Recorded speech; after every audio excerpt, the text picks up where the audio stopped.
Assalamualaikum warahmatullahi wabarakatuh.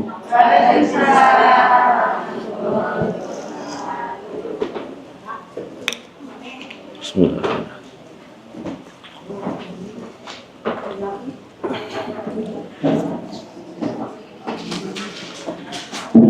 Innal hamdalillah nahmaduhu wa nasta'inuhu wa nastaghfiruh wa na'udzu billahi min sururi anfusina wa min sayyiati a'malina may yahdihillahu fala mudhillalah wa may yudlil fala hadiyalah. Asyhadu an la ilaha illallah wa asyhadu anna Muhammadan abduhu wa rasuluh la nabiyya wa la rasula ba'da. Wassalatu wassalamu ala Muhammad wa alihi wa ashabihi wa man tabi'ahu bi ihsanin ila yaumiddin. Bapak-bapak, ibu-ibu Majelis Istiqomah Mim Sedaya Lawas ingkang minulya, alhamdulillah kula lan panjenengan sedaya saat menika tasih diparingi oleh Allah Subhanahu wa taala nikmat sehingga kita saged ngalampahi ibadah, kita saged ngalampahi thalabul ilmi. Salat dan salam mugi-mugi tetap tercurahkan dumateng Nabi kita Muhammad sallallahu alaihi wasallam, ugi keluarga-keluarganya, sahabat-sahabatnya, lan tiang-tiang ingkang selalu menegakkan dinul Islam sampai hari akhir. Dinten menika dinten Selasa 10 September 2024 atau bertepatan dengan 7 Rabiul Awal 1446. Tanggal 7 ini menurut kalender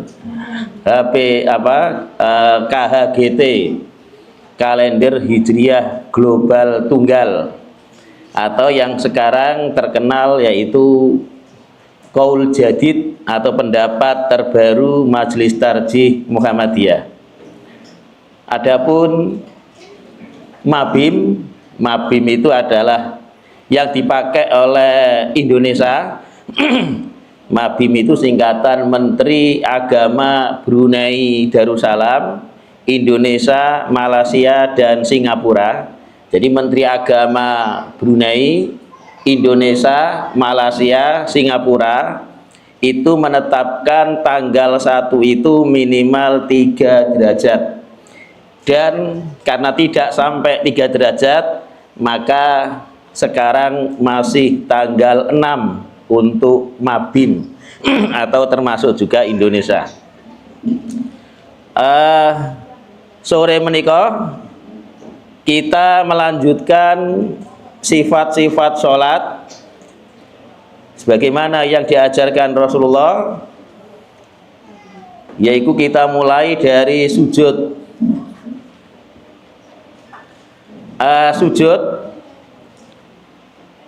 ini para ulama sepakat bahwa anggota badan untuk sujud itu adalah 7 anggota badan atau 7 tulang. 7 ini apa saja ya? Yaitu kedua kaki, kedua lutut, kedua tangan, dan wajah. Ya, jadi 7 anggota badan ini ya, kedua kaki, kedua lutut, kedua tangan, dan wajah ini harus menyentuh ya tempat sholat atau pijakan kita untuk sholat. Kalau sajadah, kalau keramik ya keramik. Ananging para ulama itu berbeda pendapat tentang wajah ya, tentang wajah. Apakah wajah ini itu meliputi dahi ya dan hidung. Karena di dalam hadis itu disebutkan, kadang-kadang disebutkan apa? Kedua-duanya, yaitu hidung dan dahi. Jadi misalkan di hadis riwayat Imam Muslim An-Nasai, kata Rasulullah, umirtu an asjuda ala sab. Aku diperintah untuk sujud di atas 7 anggota badan, al-jabhah wal anf.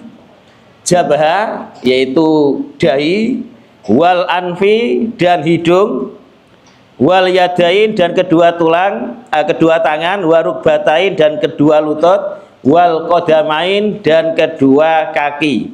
Ini wajah itu disebutkan meliputi dahi dan hidung.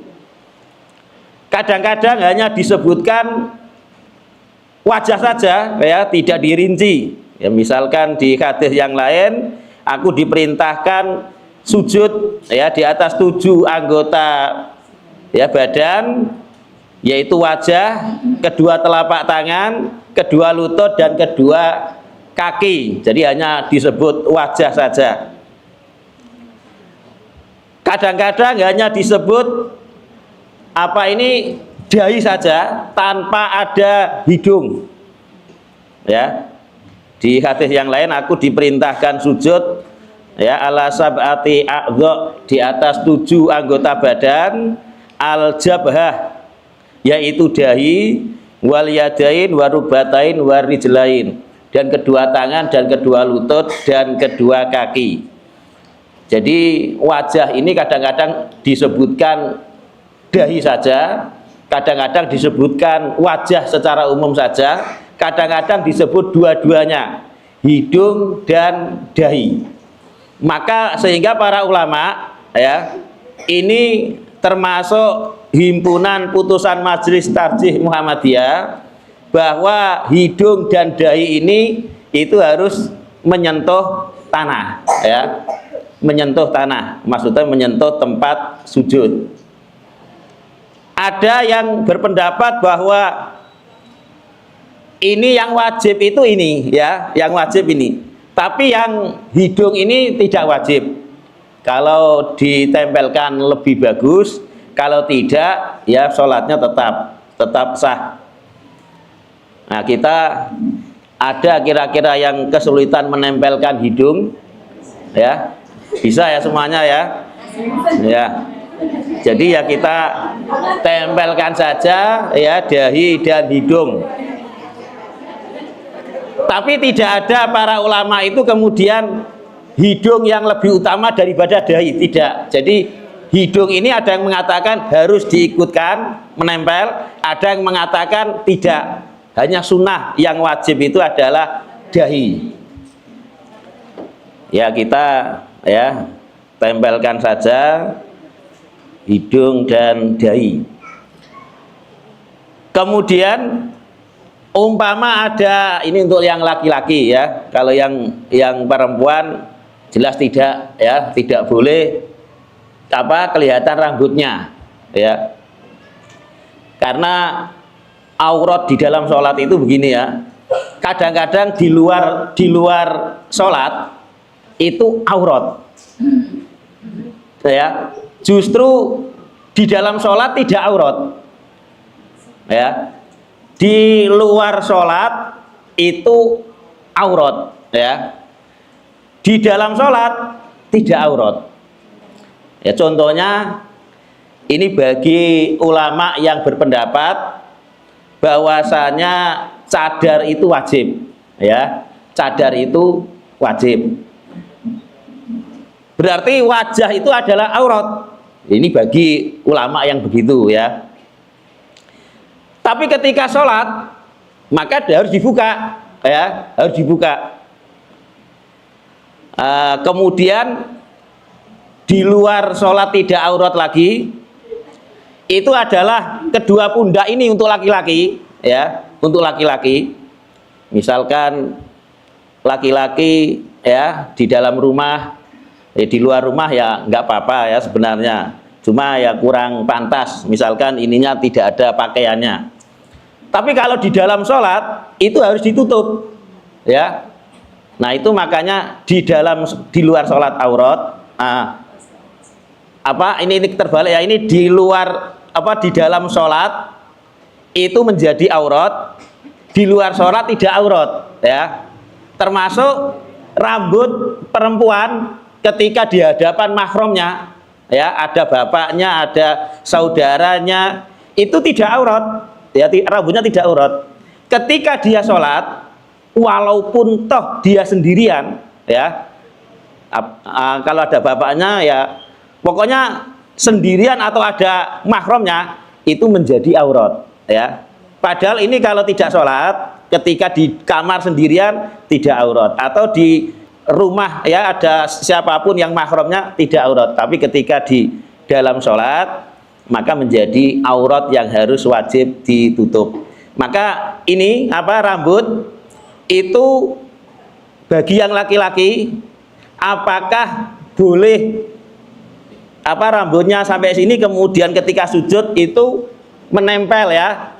Nah, ada yang ini mazhab Syafi'i kalau tidak salah, tapi di HPTM ini tidak saya jumpai pembahasan ini, ya.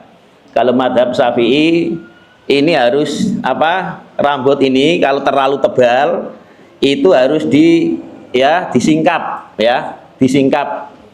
Kalaupun toh perlu dicancut, ya, ketika sholat, karena kalau tidak dicancut itu akan menghalangi dahi, ya. Ini mazhab Syafi'i ini harus menempel ke tempat sholat, tidak boleh terhalang oleh rambut. Tapi jumhur ulama itu tidak apa-apa, ya. Jumhur ulama tidak apa-apa rambut ini menempel, ya. Atau yang punya atau yang putri, ya, bahwasanya ada kerudungnya itu menempel, ya, sehingga sholat dahinya ini tidak usah disingkap, ya. Ini atau yang laki-laki punya kopiah, ya. Misalkan kopiah saya agak begini, kemudian ketika sujud dibeginikan, tidak usah, ya. Jadi tidak usah. Maka tidak apa-apa rambut atau sejenis pakaian itu menghalangi ketika sujud. Kemudian, ya, yang selanjutnya ini bagian wajah tadi, ya. Kemudian kedua telapak tangan, ya, kedua telapak tangan ketika sujud itu letak kedua tangan ini kalau di himpunan putusan Majelis Tarjih Muhammadiyah ini itu sejajar dengan pundak. Jadi ketika panjenengan sujud itu posisi ini berada di lantai itu kira-kira sejajar dengan pundak, ya. Ini dengan pundak kanan, yang satunya dengan pundak kiri. Kalau di HPTM, ya, Himpunan Putusan Majelis Tarjih Muhammadiyah. Tapi kita, ya panjenengan lebih baiknya ya diikuti saja, ya, di sini. Tapi kalau saya agak longgar, ya. Kenapa agak longgar? Karena hadis-hadis itu menyebutkan bahwasanya tidak harus sejajar pundak. Boleh sejajar pundak. Jadi ada hadisnya, Nabi itu meletakkan kedua telapak tangannya ini hadwa mangkibai, sejajar kedua pundaknya. Jadi ketika sujud, ya. Boleh sejajar telinga.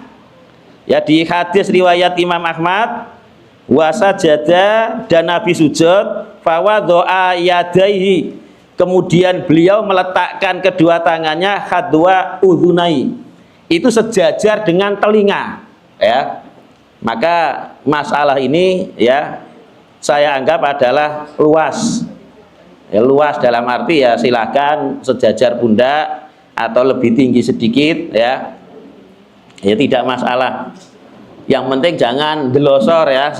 Nanti ada larangan bahwasanya siku ini kemudian menempel tanah, ini ada larangan, ya. Karena itu menyerupai anjing. Jadi dilarang, di hadis disebutkan idza sajadta fadha kafaika, apabila engkau sujud letakkan kedua telapak tanganmu, warfa mirfaqoika, dan angkatlah kedua sikumu, ya. Jadi siku ini jangan sampai menempel tanah, jangan begini, ya. Jadi paling tidak ada di atas tanah, ya. Tidak boleh delosor, ya, seperti anjing. Nah, ini dilarang. Wala yabsud ahadukum dzira'aihi, dan janganlah salah satu di antara kalian itu membentangkan kedua dziroknya. Dzirok itu adalah antara tangan sampai siku, ya. Imbisatol kalbi, seperti anjing itu membentangkan, ya, anggota badannya, entah ini kalau disebut tangannya atau yang bagian depan atau kakinya, ya kita tidak ngerti yang mana kaki anjing dan tangan anjing, ya. Dan memang kita nggak perlu, ya, terlalu mengerti untuk apa tangan mana yang tangan anjing dan, ya, ada perlunya apa tidak, kita nggak. Kemudian, ya,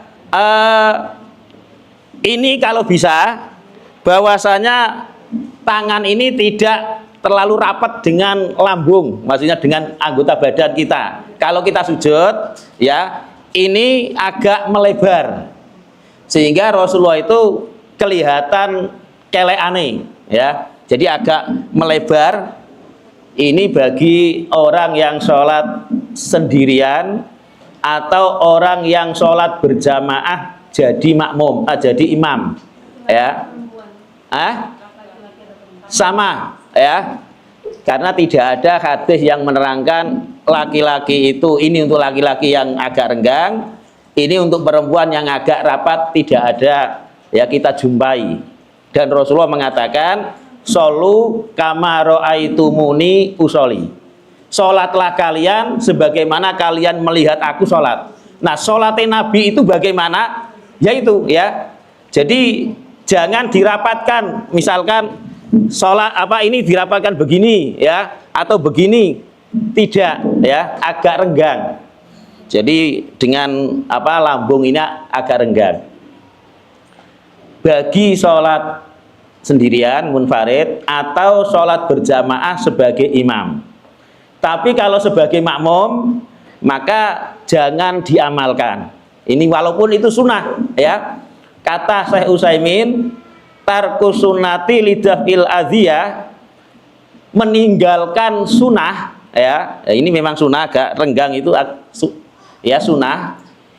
Meninggalkan sunnah untuk menghindari bahaya, khairun min fi'li sunnah ma'al adhiyah, itu lebih baik daripada mengerjakan sunnah tapi mengandung bahaya. Maksudnya bahaya apa? Kalau sholat berjamaah itu kan, kalau ini agak renggang, nanti bisa sikut-sikutan, ya.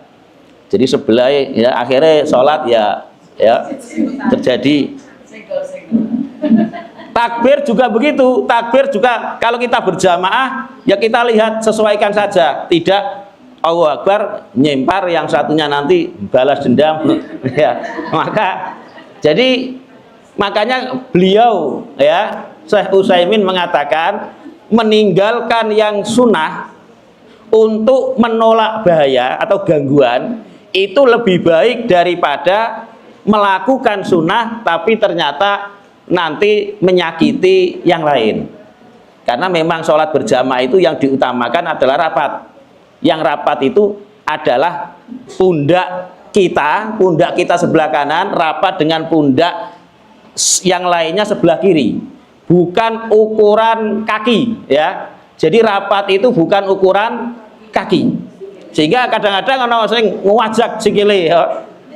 Jadi rapat itu ukurannya itu adalah pundak kita, sehingga kaki ini harus disesuaikan dengan bentuk badan kita, pundak kita, jangan sampai melebihi pundak. Kalau nanti melebihi pasti dijamin tidak rapat, ya. Misalkan pundak ini yang kanan ini kakinya sampai sini, kakinya sini, maka dia tidak akan bisa rapat. Dengan yang rapat itu hanya kakinya saja. Iya, disesuaikan gemuk atau tidak, itu kaki ini disesuaikan dengan pundak sejajar kita ya. Jangan sampai terlalu begagah dan jangan dirapatkan ya. Jadi sejajar. Kalau nanti sejajar pundak, kaki kita rapat dengan kaki teman kita, pundak kita rapat dengan pundak kita. Ya, pundak teman kita dengan kita rapat. Jadi yang jadi ukuran itu adalah pundak. Maka Syekh Utsaimin itu nyoroti ya, menyoroti orang-orang yang dia sholat kemudian kakinya ini dilebarkan ya. Kalau misalkan kok nggak rapat ya, kita rapat itu ke sebelah imam. Maksudnya begini, misalkan imam ini persis ini, yang sini rapatnya itu ke arah sini ya, yang sini rapatnya ke sini. Jadi rapatnya itu ke arah imam, bukan sini ke sana, tidak, tapi rapatnya sebelah imam. Karena memang yang paling utama itu yang dekat dengan imam, sof depan, yang afdol adalah di belakang imam. Kemudian yang afdol yang kedua sebelah kanan, ya. Yang afdol ketiga sebelah kiri. Kemudian terus begini, ya, tidak sebelah kanan terus, tidak. Ya, kita kembali ya. Sekarang kedua kaki kita ketika sujud. Kaki ini ketika sujud itu dirapatkan dengan kaki kita, maksudnya kaki kanan dirapatkan dengan kaki kiri, atau direnggangkan seperti kita berdiri ya. Ini yang banyak dipakai oleh teman-teman salafi ya, teman-teman salafi biasanya dari pondok ya, biasanya dari pondok apa yang cirinya biasanya berjenggot ya. Ini bukan berarti saya salafi, saya ya yang beraliran itu biasanya cirinya adalah kaki kanan dan kaki kiri ketika sujud itu dirapatkan ya. Ini anggaplah ini kaki ya, kaki ini kan ditegakkan, tapi nanti rapat dengan ininya. Jadi anggaplah ini adalah apa, ini tongkak ya, tongkak dari bagian atas. Begini rapat ya, dirapatkan kaki kanan dan kaki kiri. Ini terkenal ya. Pendapat ini kalau HPTM, Himpunan Putusan Majelis Tarjih Muhammadiyah, itu menganggap terserah ya. Saenae, maksudnya saenae, rapatkan ya boleh ya, direnggangkan ya boleh. Itu Himpunan Putusan Majelis Tarjih Muhammadiyah. Karena dalil yang merapatkan, dalil yang disuruh merenggangkan itu tidak bisa dijadikan hujah atau dasar. Ini menurut Himpunan Putusan Majelis Tarjih Muhammadiyah. Kalau tadi teman-teman salafi atau mungkin Al-Ikhlas, Al-Iman, aliran seperti ini pasti akan rapat. Jadi akan bisa diketahui.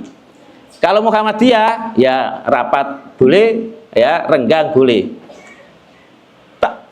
Kalau menurut pendapat Imam An-Nawawi, Madhab Hambali, itu harus renggang ya, harus renggang. Minimal sakilan ya, bukan diukuri, tidak, hanya pokoknya tidak dirapatkan ya. Maka kita dalam hal ini ya silahkan ya, silahkan. Nah, dasarnya apa yang merapatkan? Itu ada hadis diriwayatkan oleh Al-Baihaqi, Ibnu Hibban, dianggap sahih oleh Albani. Jadi Albani itu adalah ahli hadis yang biasanya dijadikan rujukan kebanyakan oleh salafi ya. Ketika beliau ini hadisnya dianggap sahih, yaitu hadis ketika Aisyah itu di waktu malam kehilangan Rasulullah ya. Jadi di waktu malam tidur, dia bangun, ternyata Rasulullah tidak ada. Dicari ya, ternyata Rasulullah dalam keadaan sholat, dan beliau melihat Rasulullah itu waktu itu sujud roson akibai, dalam keadaan merapatkan kedua tumitnya, kedua tongkaknya Rasulullah. Maka inilah yang jadikan dasar bahwasanya sholat ketika sujud itu tumit atau kedua kaki ini rapat, ya. Kemudian yang tidak rapat itu hadisnya memang tidak menunjukkan rapat dan tidak, ya. Jadi hadisnya lebih sahih, diriwayatkan oleh Imam Muslim. Aisyah kehilangan Rasulullah. Kemudian beliau menemukan Rasulullah, ya, dalam keadaan sholat. Jadi tangan beliau yang gerayangi begini ternyata menyentuh, ya, kedua bagian dalam kedua kaki Rasulullah. Tidak disebutkan rapat. Nah, maka ini dalam hal ini tidak usah kita buat masalah. Yang kepingin rapat ya silakan, yang kepingin tidak rapat ya silakan. Kemudian, ya,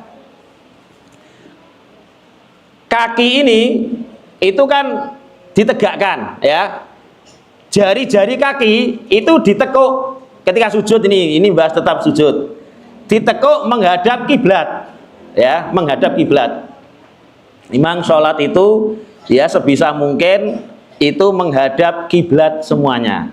Makanya ada teman-teman, ya, yang sangat mengamalkan ini, itu sampai nanti bisa dibuktikan. Kalau yang putri sulit karena memang tidak kelihatan kakinya. Yang putra gampang, ya. Itu biasanya kakinya itu agak ditekuk sampai, ya, kadang-kadang sampai menghadap ini kaki, ya, kadang-kadang itu begini, saking kepingin menghadap kiblat, ya. Tidak mau biasanya kalau kaki itu kan kalau biasa itu pasti agak mengkreng begini, dua-duanya, ya, mengkreng begini. Nah, karena hadisnya, ya, istaqbala bi atrafi asabi rijlaihil kiblat, Rasulullah itu menghadapkan ujung-ujung jari-jari kedua kakinya ke kiblat. Maka dari ini kemudian orang itu sangat dibungkukkan, ya. Ini, nah, nanti bisa dilihat, ya. Kalau panjenengan berdiri itu normalnya, ya, orang itu agak menceng begini, kaki itu, ya, agak mengkreng begini. Yang satunya juga begitu, sebelah kiri mengkreng ke sana, ya. Sehingga supaya menghadap kiblat, ya, ditekuk kadang-kadang sampai kebanteran rada begini, ya. Nah, apakah harus begitu? Nah, kita kembalikan bahwa yang dimaksud menghadap kiblat, ya, itu bukanlah misalkan ini Ka'bah, ya, dan sangat jauh, bukan kita di Masjidil Haram.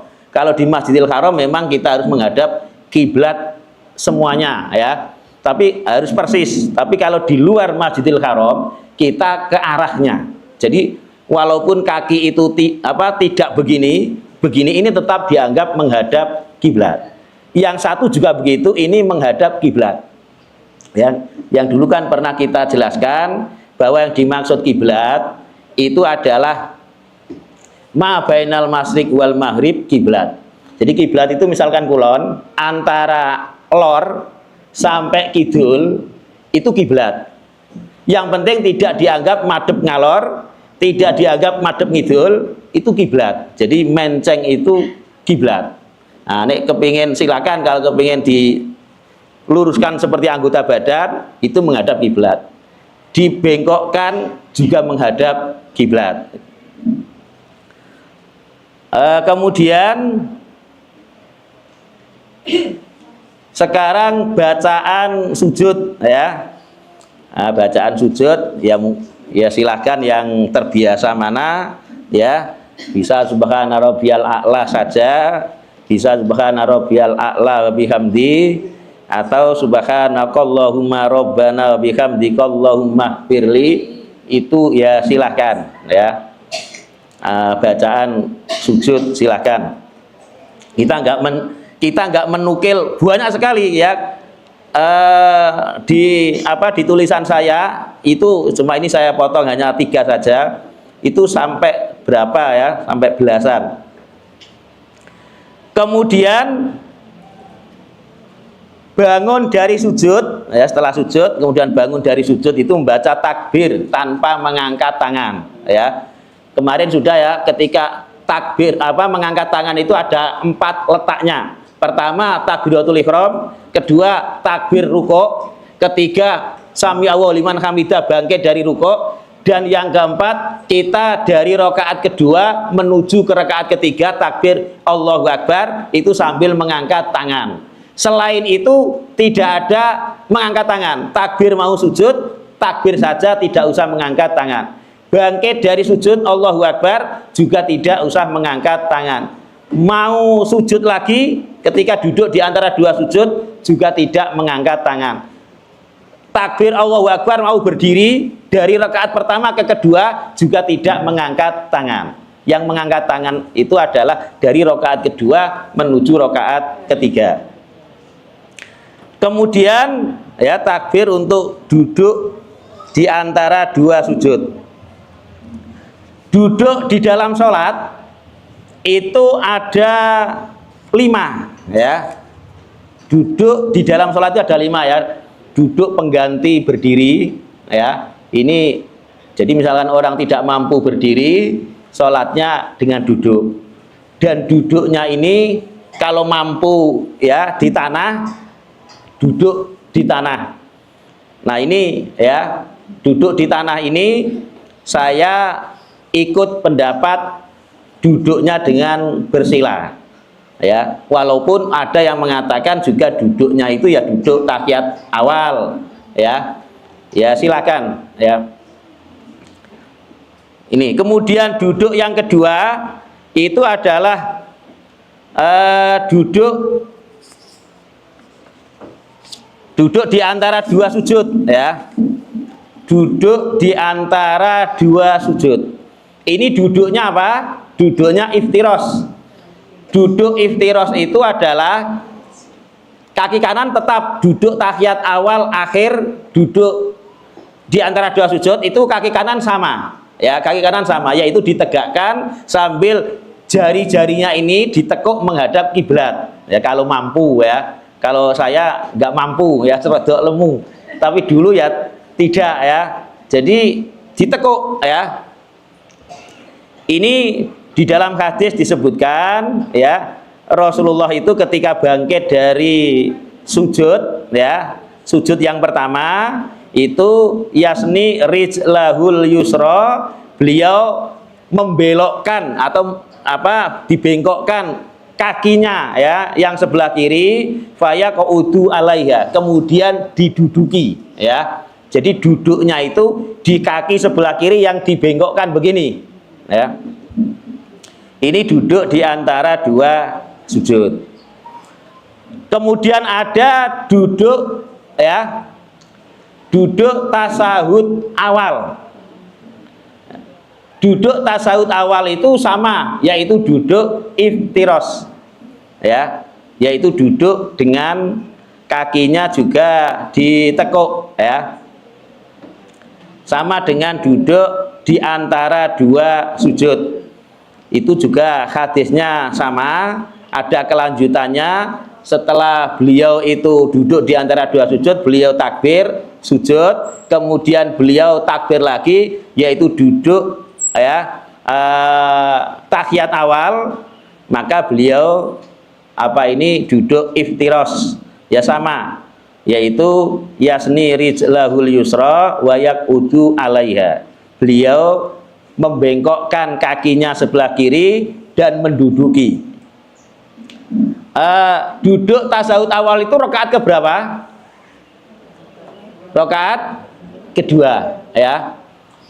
Apakah setiap rakaat kedua itu duduknya adalah duduk iftiros? Karena rakaat kedua itu bersekutu antara tahiyat awal dan tahiyat akhir. Kadang-kadang tahiyat awal itu pasti berada di rakaat apa kedua ya, kecuali di sholat witir sholat witir yang jumlahnya itu 7 rakaat ya. 7 rakaat itu nanti yang 6 rakaat itu duduk tahiyat awal, kemudian yang ke-7 itu duduk tahiyat akhir. Itu kalau dilangsungkan. Demikian juga kalau 9 rakaat itu adalah yang tahiyat awalnya di 8 ya, kemudian yang 9-nya adalah tahiyat akhir. Tapi kalau 2 rakaat ini bersekutu. Kadang-kadang 2 rakaat itu tahiyat awal, kadang-kadang 2 rakaat itu juga tahiyat akhir, ya. Di dalam sholat apa? Sholat subuh atau sholat juga sunnah, ya. Sholat sunnah qobliyah ba'diyah 2 rakaat itu kan 2 rakaat ini adalah tahiyat akhir. Ya, duha juga begitu, ya. Nah, kemudian pasti panjenengan akan menjumpai orang yang 2 rakaat, walaupun itu tahiyat akhir, itu duduknya duduk seperti tahiyat awal atau duduk iftiros, bukan duduk tawaruk, ya. Ini pasti, ini yang melakukannya itu adalah juga berilmu, ya. Memang ini ada perbedaannya, ya, perbedaan pendapat. Walaupun kita lebih memilih bahwa kalau tahiyat akhir tidak pandang itu yang 2 rakaat atau 3 rakaat atau 4 rakaat, maksudnya 2 rakaat itu seperti tadi sholat subuh, sholat sunnah qobliyah ba'diyah, yang 3 rakaat sholat apa maghrib atau witir, yang 4 rakaat adalah sholat ya asar. Ini juga tahiyat akhir semuanya, ya. Maka sebagian ulama memang ada yang memandang bahwa 2 rakaat, jadi cirinya 2 rakaat, tidak pandang tahiyat awal atau tahiyat akhir, itu duduknya iftiros, ya. Di hadis disebutkan idza jalasa, apabila Nabi duduk firok atain, di 2 rakaat, ya, di 2 rakaat, jalasa ala rijlihil yusra, Nabi itu duduk di atas kakinya yang sebelah kiri, wana sobal yumna, dan menegakkan kaki sebelah kanan. Yang sebelah kanan ini tadi sudah tidak ada perbedaan, tahiyat awal, tahiyat akhir, ya, semuanya sama posisi yang kaki sebelah kanan. Yang berbeda itu hanya kaki sebelah kiri, ya. Dari zahir hadis ini bahwa pokoknya setiap 2 rakaat, baik tahiyat awal, baik tahiyat akhir, ya, maka tetap duduknya iftiros. Karena hadisnya berbunyi Nabi apabila di dalam 2 rakaat dia duduk itu menduduki kakinya sebelah kiri. Nah, ini namanya menggunakan hadis secara mutlak, ya. Wah, hadisnya bunyinya seperti itu, tidak disebutkan ini tahiyat awal apa tahiyat akhir, yang cirinya hanya 2 rakaat, ya. Cirinya 2 rakaat. Nah, kenapa kita memilih, ya, pendapat bahwasanya ketika cirinya bukan 2 rakaat, cirinya adalah tahiyat yang ada salamnya, yang kita sebut tahiyat akhir, ya. Tahiyat yang ada salamnya itu adalah duduknya duduk tawaruk, yaitu kaki kiri itu agak dimajukan, kemudian nanti duduknya itu duduk pangkal paha sebelah kiri, menduduki tanah, ya. Ya, seperti ya sudah terkenal, ya, duduk tawaruk. Ada yang belum kenal, ngerti, ya, duduk tawaruk, ya. Ya, pokoknya tadi yang duduk iftiros seperti itu, duduk tawaruk, ya. Pokoknya duduk dalam sholat itu ya kalau berkisar antara tawaruk iftiros, ya. Nah, kenapa kita memilih begitu? Karena di dalam hadis, ya, yang lain disebutkan idza jalasa, Nabi apabila duduk firok atil akhirah, di rakaat akhir, ya, rakaat akhir. Rakaat akhir ini bisa rakaat 2, bisa rakaat 3, bisa rakaat 4. Rakaat akhir itu rakaat yang ada salamnya, ya. Qaddama rijlahul yusra, Nabi itu memajukan kakinya yang sebelah kiri, ya, tidak ditekuk tapi dimajukan.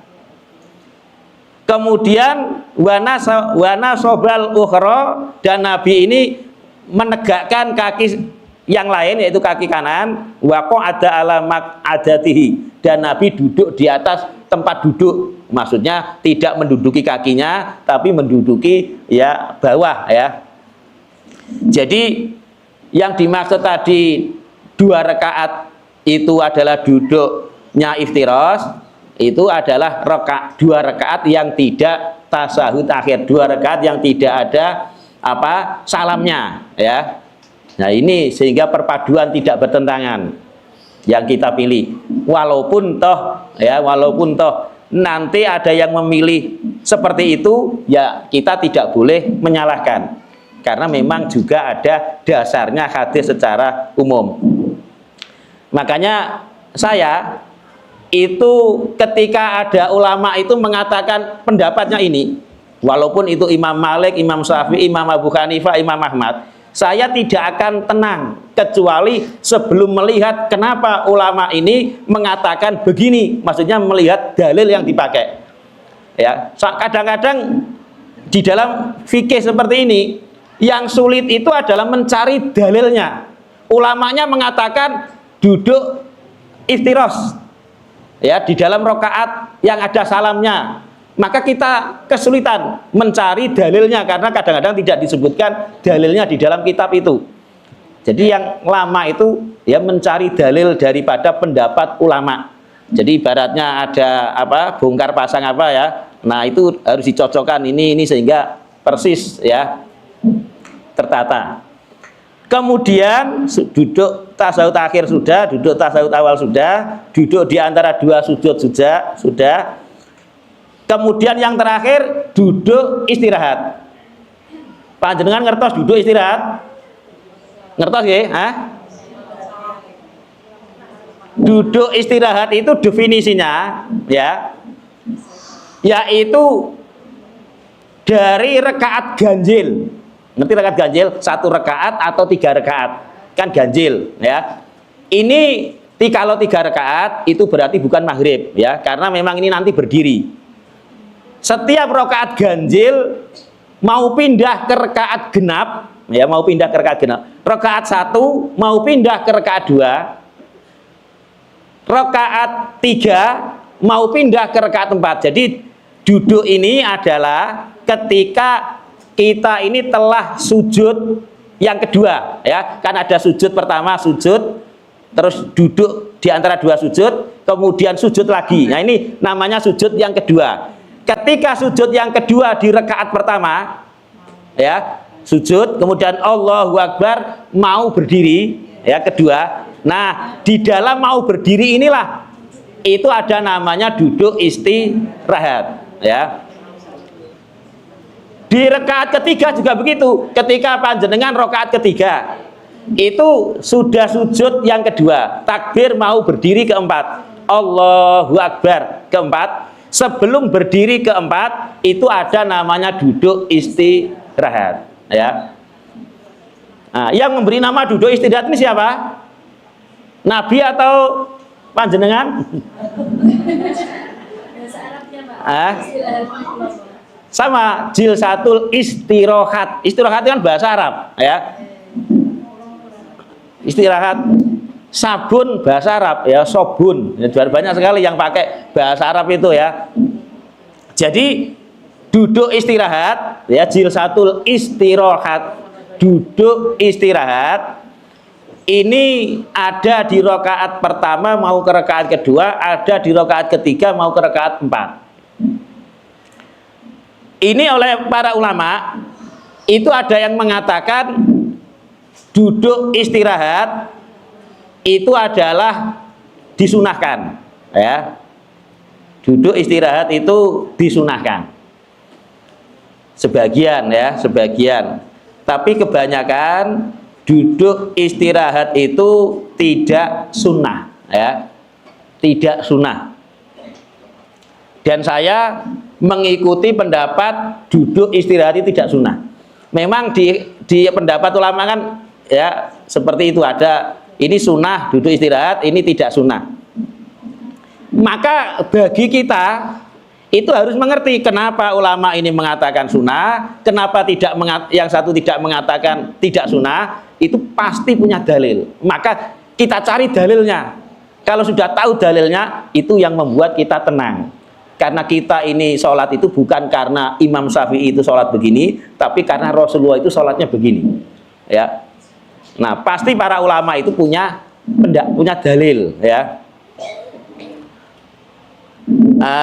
Yang mengatakan sunnah ini terkenal hadisnya itu dari Malik bin Al-Huwairis.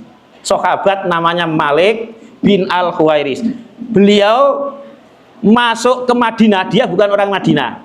Tapi karena orang Islam itu kan dari sudah masuk Islam di sana, saya kurang paham apa dia orang Yaman ya kalau atau orang mana, tapi di luar Madinah. Dia masuk Islam, kemudian datang ke Madinah di akhir hayat Rasulullah, ya. Maksudnya menjelang Rasulullah meninggal. Maka dia mempelajari sholat dari Rasulullah. Maka dia melihat, ya,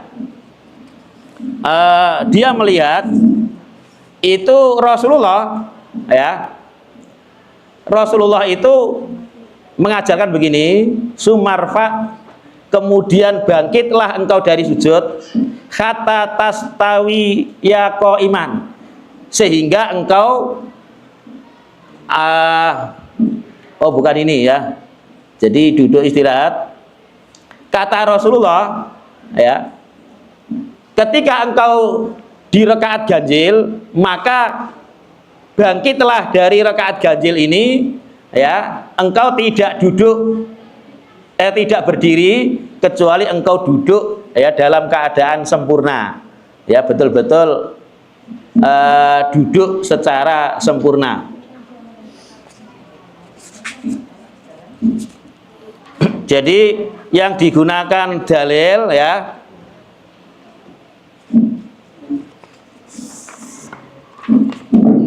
ini hadisnya sahih riwayat Bukhari. Kata Malik bin Huwairis, ya, ini sahabat yang masuk Islam ketika Rasulullah di akhir hayat Rasulullah. Dia melihat Rasulullah idza kana fi witrin min salatihi. Apabila Rasulullah itu di dalam ganjil dari sholatnya, yaitu rakaat pertama, rakaat kedua, lam yanhad hatta yastawiya qaidan. Nabi itu tidak langsung berdiri, tapi dia itu duduk dengan sempurna, ya. Jadi ketika sujud Allahu Akbar mau berdiri, Nabi tidak langsung berdiri, tapi dia duduk secara sempurna. Nah, inilah hadis ini yang dipakai, ya, karena memang zahirnya menyebutkan Rasulullah itu ada duduk ini. Ya memang kemudian ulama gampangno nama, ya, diberi nama duduk istirahat, ya. Jadi sholat tarawih itu yang memberi nama ulama, ya. Karena kalau sulit nanti kalau nggak diberi nggak diberi nama itu sulit, ya. Sholat tahiyatul masjid yang beri nama itu ulama, ya. Nabi tidak memberikan nama itu sholat tahiyatul masjid. Hanya Nabi mengatakan kalau masuk masjid jangan duduk sehingga sholat 2 rakaat. Nah, difahami oleh para ulama, oh ini sholat tahiyatul masjid, penghormatan kepada masjid. Ya, tahiyat itu penghormatan. Nah, ini dalilnya Malik bin Al-Huwairis, hadis sahih. Kemudian yang mengatakan bahwasanya tidak ada duduk istirahat, ya, kalau memang nggak butuh, ya, kalau memang butuh ini memang duduk istirahat nggak apa-apa. Ada orang itu nggak iso ngadeg sih, misalnya ya lungguh kemudian baru berdiri, boleh, ya, ini membutuhkan.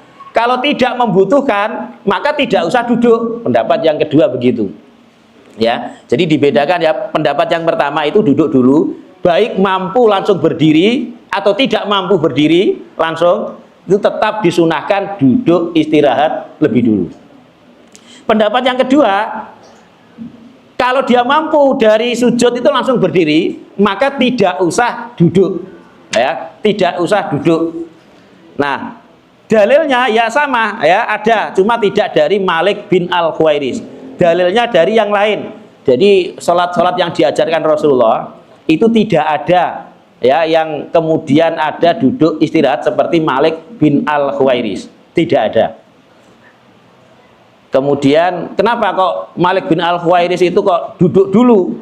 Beliau melihat Rasul duduk dulu. Ini kemudian yang kedua ini menjelaskan Rasulullah itu di akhir hayate itu badannya agak gemuk, ya, badannya agak gemuk, sehingga dia kalau dari sujud mau berdiri itu agak repot. Makanya beliau duduk dulu, ya. Sementara Rasulullah mengajarkan sholat di hadis-hadis yang lain sebelumnya, sebelum Malik bin Al-Huwairis datang, itu tidak ada duduk istirahat.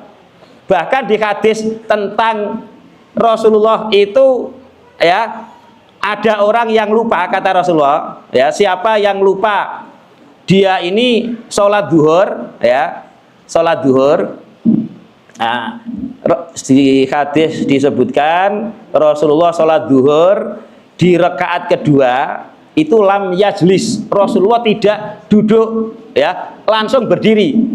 Kata-kata tidak duduk itu umum, tidak duduk tahiyat awal, juga tidak duduk istirahat, ya. Ini menunjukkan bahwa tidak ada di dalam sholat itu duduk istirahat. Kemudian ini yang saya pilih, ya. Kemudian yang secara ini dikuatkan lagi, ya, di samping dalil-dalil itu, panjenengan teliti mulai takbiratul ihram. Sholat itu kan ada berdiri, ruku, ya, bangkit dari ruku berdiri, ada sujud, ada duduk di antara dua sujud, ada sujud lagi, ada duduk, tahiyat awal, tahiyat akhir. Itu semuanya, ya, ada berdiri tadi. Semuanya itu kata Syekh Utsaimin itu lahu dzikrun wa fihi dzikrun. Setiap langkah itu semuanya, ya, baik berdiri, baik rukuk, itu ada zikirnya dan juga di dalamnya juga ada zikir. Satu contoh misalkan, kita berdiri, ini sholat berdiri. Ketika kita berdiri, kita kan takbir, Allahu Akbar, ya.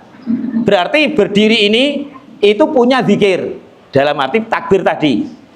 Ketika posisi berdiri juga ada zikirnya, ya. Ketika kita berdiri apa zikirnya? Baca Al-Fatihah, baca surat, ya. Kemudian kita ketika mau ruku ada zikirnya apa? Allahu Akbar.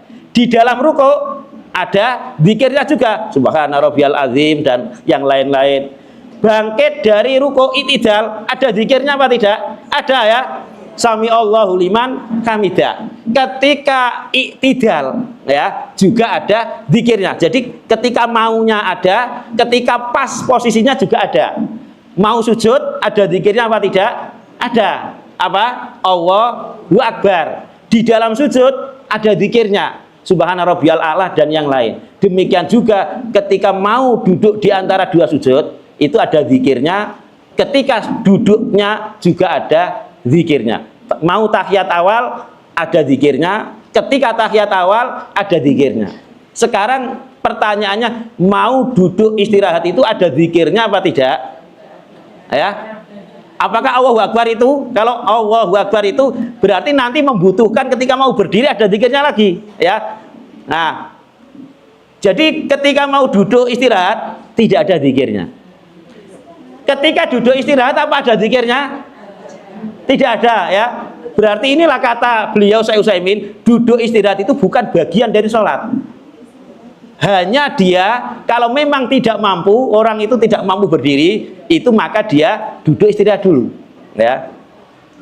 Tetapi walaupun kita pendapatnya seperti itu, jangan menyalahkan. Misalkan ada orang yang berpendapat duduk istirahat dulu, jangan disalahkan. Dia ada dalilnya tadi, walaupun kita lebih menguatkan dalil yang lain, ya. Maka inilah ketika saya mengetahui dua dalilnya ini, itu tenang ketika melihat orang itu tidak duduk istirahat, saya tidak menyalahkan, dia punya ini, ya. Saya melakukan ini, saya punya dalilnya dan ini kita anggap lebih kuat, ya. Sehingga hati itu merasa tenang, tidak hanya duduk istirahat itu pendapatnya ini, ya. Tidak duduk istirahat itu pendapatnya ini. Kita kurang tenang, ya. Karena tidak tahu dalil yang dipakai. Makanya tadi, ya, di dalam fikih itu kalau saya itu mengambil pendapatnya ini tanpa mengetahui dalilnya itu sangat mudah, menggunakan kitab ini sudah cukup. Tapi kadang-kadang tidak disebutkan dalilnya, maka kita cari dalilnya. Yang sulit itu adalah ketika ada pendapat ulama itu kemudian tidak disebutkan dalilnya, itu kita kesulitan mencari dalil yang lama, itu mencari dalil daripada itu. Nah, jadi itu yang membuat kita itu lebih kuat. Bahkan Syekh Utsaimin itu mengatakan bahwasanya asalnya dulu dia itu memilih pendapat duduk istirahat, ya. Kemudian dia, ya, dua-duanya ada dalil, kemudian dia diperkuat dengan tadi setiap gerakan sholat ketika maunya itu ada zikirnya, ketika di dalamnya ada zikirnya. Ternyata di duduk istirahat itu tidak ada zikirnya, baik maunya atau di dalamnya, ya. Saya kira barangkali ada yang tanyakan, ya. Kurang 13 menit kalau jam saya.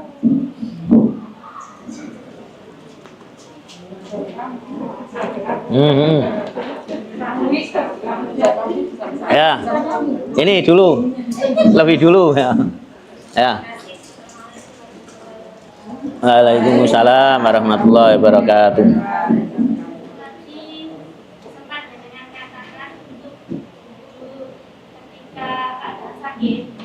Iya.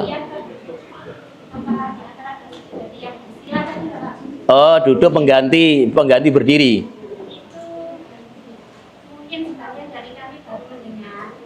Iya. Iya. Terus? Di masjid-masjid sekarang itu kan banyak disediakan kursi, Pak, ya. Iya. Masjid Al-Nurul Haramah. Kursinya itu utama di kursi atau di lantai saja? Iya. Ini sudah sering, ya, maksudnya sudah kita sampaikan, sudah sangat lama memang pernah kita sampaikan, dan juga sering kita bilasi malih. Kalau mampu, sama-sama mampu loh ya, sama-sama mampu hanya tidak mampu sholat berdiri, pengganti duduknya kalau sama-sama mampu duduk di atas kursi dan duduk di atas tanah, ya, maka sebenarnya yang duduk di atas kursi itu adalah kalau dia mampu, sama-sama mampunya, itu tidak sah, ya. Tidak sahnya itu bukan duduknya, tidak sahnya itu nanti akibat dari duduk ini nanti tidak bisa sujud, ya. Lebih-lebih sholat berjamaah. Nah, kalau sholat sendirian nggak apa-apa, sholat sendirian kan nanti duduk, kalau mau sujud tinggal ke depan saja bisa sujud. Tapi kalau sholat berjamaah ada kursinya, terus kalau mau sujud jelas tidak bisa. Makanya kalau sama-sama mampu, ya, itu sebenarnya tidak boleh, ya, duduk di kursi. Kalau dia tidak mampu duduk di bawah, lah baru duduk di kursi. Wong tidak mampu, ya, tidak mampu. Ini yang saya maksud sama-sama mampu. Karena nanti akan berakibat duduk di atas kursi, dia tidak bisa apa? Melakukan rukun sujud. Padahal dia kan minta keringanannya hanya berdiri, bukan minta keringanan sujud. Oh, dia bisa sujud, ya. Maka tetap diwajibkan sujud. Nah, ini. Apakah kemudian sujudnya begini, ya, ini ya, atau begini, ya nggak boleh, ya, nggak boleh. Ya tetap sujudnya itu harus di tanah. Tapi kadang-kadang, ya saya tanya-tanya loh, ya, saya tanya-tanya, kenapa kok gak duduk di bawah? Katanya itu kalau duduk di bawah itu memang bisa, tapi nanti raka-rakan, nek ngadeke raka-rakan, ya. Nah, berarti nggak apa-apa, wong memang dia tidak mampu, ya. Jadi yang saya maksud ini mampu, ya. Ya itu, ya. Jadi duduk. Yang sila itu ada di riwayat Bukhari. Aisyah melihat Rasulullah itu sholat dengan duduk mutarobian, duduk dengan bersila, ya. Ulama itu memang ada yang mengatakan duduk itu pengganti berdiri, itu duduk iftiros. Karena duduk iftiros itu duduk di dalam sholat. Maksudnya duduk ini ada duduk ciri orang sholat, ya, atau duduk tawaruk. Nah, tapi hadis tentang Nabi duduk dengan apa? Dengan bersila, ini adalah juga hadis sahih, ya. Dan orang itu lebih tenang, ya, lebih tenang. Dia itu duduk bersila dengan duduk duduk iftiros, karena berdiri itu sangat lama. Dia akan lebih tenang begini, ya, daripada dia duduk tahiyat awal atau duduk tawaruk, ya. Dan duduk bersila ini membedakan, nanti dia duduk tawaruk iftirosnya tahiyat awal itu membedakan. Oh, berarti bersila ini bukan bagian duduk iftiros atau duduk tawaruk, ini gantinya berdiri, sehingga berbeda. ya.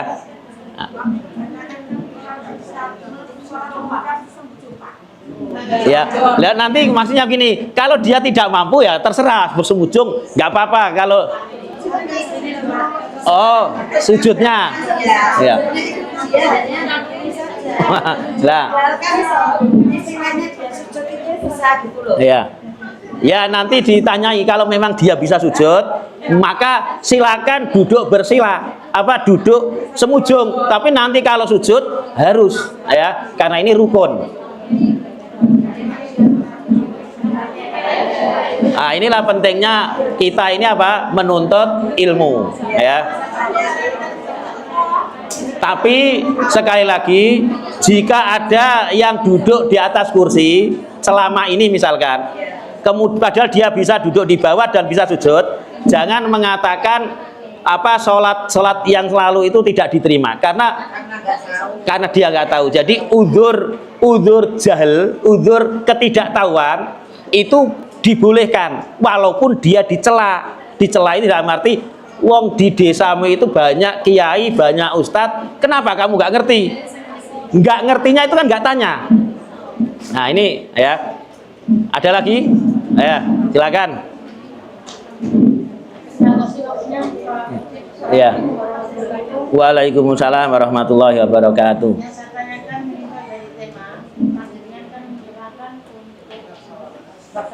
Ya. Tapi ini wudhu kan tergolong dari rukun sholat. Syarat.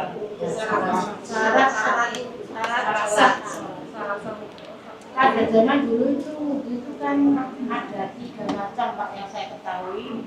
Pertama nyakup air di dalam jin ya. Dulu loh dia. Iya. Belum ada keran ya. Iya. Ini ada juga yang ditidurin. Terus. Setelah sekarang kan macamnya macam-macam. Itu semuanya bagaimana sahnya kita kata sholat kita tadi sah gitu loh. Iya. Tidak canggung kita melaksanakan sholat.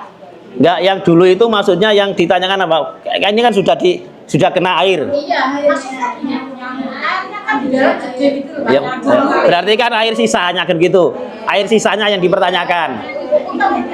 Apakah maksudnya gini? Dibanding dengan sekarang air dulu kan nyakup. Iyalah, iya. Iya. Kembalinya itu. Iya, ya jadi iya. Jadi mungkin yang dulu itu kan yang ditanyakan itu kan airnya itu kan kulah lagi diambil lagi kan gitu. Jadi air sisa. Ya. Ya sekarang masih ada. Sebagian masih ada. Iya, masih ada. Iya. Jadi memang yang bagus itu sekarang, tapi dulu tidak membatalkan. Nah, tadi ditanyakan wudhu ini rukun, jadi harus dibedakan ya, rukun dan syarat ya. Walaupun sama-sama mempengaruhi sah dan tidaknya sholat. Cuma kalau nanti bedanya rukun dan sholat, kalau rukun itu bagian dari sholat. Misalkan berdiri rukun. Nah berdiri ini kan bagian dari sholat. Al-Fatihah rukun. Al-Fatihah bagian dari sholat. Wudhu itu adalah bukan bagian sholat, tapi kalau orang tidak wudhu juga batal sholatnya, sama-sama pengaruh, cuma dia di luar sholat. Nah wudhu sekarang memang lebih bagus ya, memang kalau orang dulu pun kalau mengerti juga sebenarnya ya wudhu itu bukan batal ya kalau air sisanya tidak, cuma yang bagus itu adalah air baru ya, air baru. Air sisa itu karena selama dia tidak najis, lebih-lebih ada hadis itu ketika air itu 2 kulah, dia tidak mengandung najis. Nah, padahal kita kan kita nggak najis, kita hanya membersihkan. Jadi sebenarnya sah-sah saja ya, wudhu bekas seperti tadi. Hanya yang lebih bagus adalah ya ini air yang langsung. Lebih-lebih ya kalau ini saja nggak apa-apa, kadang-kadang ada yang kemunya juga ya ini kadang iya ya, ada yang begitu. Jadi nggak apa-apa baik ya, cuma yang bagus adalah yang sekarang ya. Ya. Nah, Yang itu ya. Enggak. Istinsak itu adalah sunnah. Ya, sunnah. Enggak wajib. Sama berkumur juga sunnah. Jadi berkumur dengan istinsak itu sama-sama sunnah. Ya semampu kita. Kalau memang nggak bisa menghirup air ke hidung ya silakan begini, nggak apa-apa ya. Nggak apa-apa. Tapi kalau bisa ya coba yang nggak bisa dicoba ya, disedot terus dikembalikan. Ya. Apa bolak balik disedot nggak balik, terusan kok begitu terus ya silakan dibersihkan begini nggak apa-apa ya. Lebih-lebih waktunya puasa ya, waktunya puasa maka jangan. Kalau kata Nabi, kalau kita di luar puasa silakan kita menghirup air ke hidung agak kuat nggak apa-apa. Tapi ketika puasa jangan terlalu dalam. Khawatirnya nanti bisa masuk ya. Ya jadi begitu ya. Kalau bisa ya dicoba. Ada lagi? Ya. Waalaikumsalam warahmatullahi wabarakatuh. Salat apa? Suruk. Ya.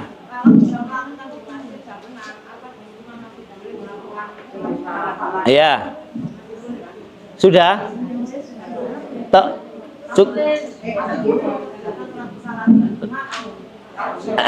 Ya.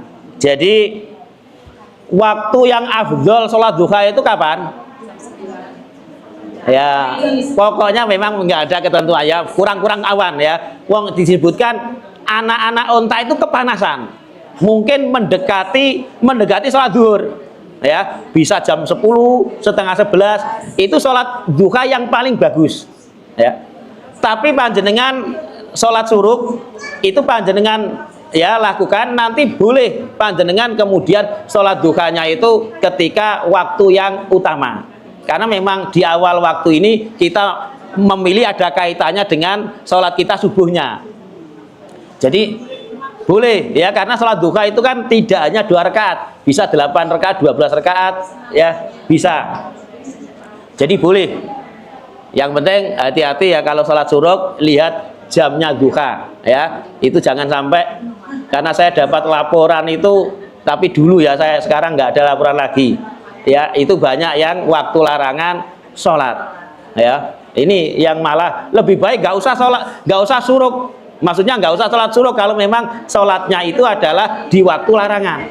Nah ini sering ya, nggak sabar, jam itu kan ada, duhanya itu jam ini, jangan milih terbit, kalau terbit itu haram ya.